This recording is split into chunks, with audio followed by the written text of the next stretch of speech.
Dear friends, Sita's കിച്ചണിലേക്ക് ഏവർക്കും സ്വാഗതം. ഞാനിന്ന് 2 ഗ്ലാസ് ഗോതമ്പ് മാവിൽ അലുവ ഉണ്ടാക്കുന്നതാണ് കാണിക്കുന്നത്. ഗോതമ്പ് മാവ് വെള്ളത്തിൽ നന്നായിട്ട് ഒരു 3 മണിക്കൂർ കുതിർത്തിട്ട് അതിനെ ഒന്ന് തെളിച്ചൊഴിച്ച് കളയുക. 2 പ്രാവശ്യം ഞാനങ്ങനെ ചെയ്തിട്ടുണ്ട്. എന്നിട്ട് ആ മാവും 1 ഗ്ലാസ് നല്ല കട്ടിയുള്ള തേങ്ങാപ്പാലും പാനിലൊഴിച്ച് നന്നായിട്ട് കുറുക്കിയെടുക്കുക. ആ കുറുക്കുന്നതിനോടൊപ്പം തന്നെ ഒരു ആവശ്യത്തിന് മധുരമായ ശർക്കര, ഞാനിവിടെ ഒരു 300 ഗ്രാം ശർക്കര എടുത്തിട്ടുണ്ട്. അതും ഉരുക്കി ഒഴിക്കുക. ഒരു 1/4 ഗ്ലാസ് വെളിച്ചെണ്ണ അല്പാൽപമായിട്ട് ഇടയ്ക്കിടയ്ക്കൊന്ന് ഒഴിച്ചു കൊടുക്കുക. അവസാനം ഒരു 2 സ്പൂൺ നെയ്യും ഒഴിച്ച് നന്നായിട്ട് കുറുകി വരും. പാത്രത്തിൽ നിന്ന്, അതായത് പാനിൽ നിന്ന് ഇളകി വരുന്ന ഒരു പാകമാകുമ്പോൾ അതിനെ നെയ്യ് തടവിയ ഒരു പരന്ന പാത്രത്തിലേക്ക് ഒഴിക്കുക. ബാക്കി വരുന്ന 1 സ്പൂൺ നെയ്യ് നമ്മൾ ഈ മാവിൻ പുറത്ത് ഒഴിച്ചിട്ട് അതിനെ ഒന്ന് ലെവൽ ചെയ്ത് വയ്ക്കുക.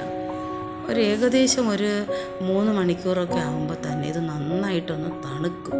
നന്നായിട്ട് തണുത്ത് കഴിയുമ്പോൾ നമുക്ക് നല്ല രീതിയിൽ ഇതിനെ കട്ട് ചെയ്തെടുക്കാവുന്നതാണ്. നമുക്കിഷ്ടമുള്ള ഷേപ്പിൽ ഇത് കട്ട് ചെയ്തെടുക്കുക.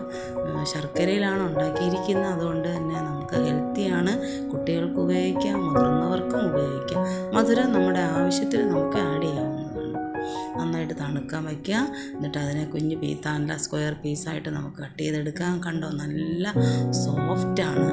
ഇത് അത്ര അധിക നാളൊന്നും ഇരിക്കില്ല.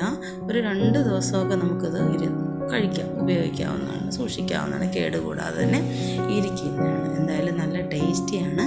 എല്ലാവരും ട്രൈ ചെയ്ത് നോക്കുക. നിങ്ങളുടെ എൻ്റെ റെസിപ്പി ഇഷ്ടമാണെങ്കിൽ ഒന്ന് ലൈക്ക് ചെയ്യുക, സബ്സ്ക്രൈബ് ചെയ്യുക. Thanks for watching.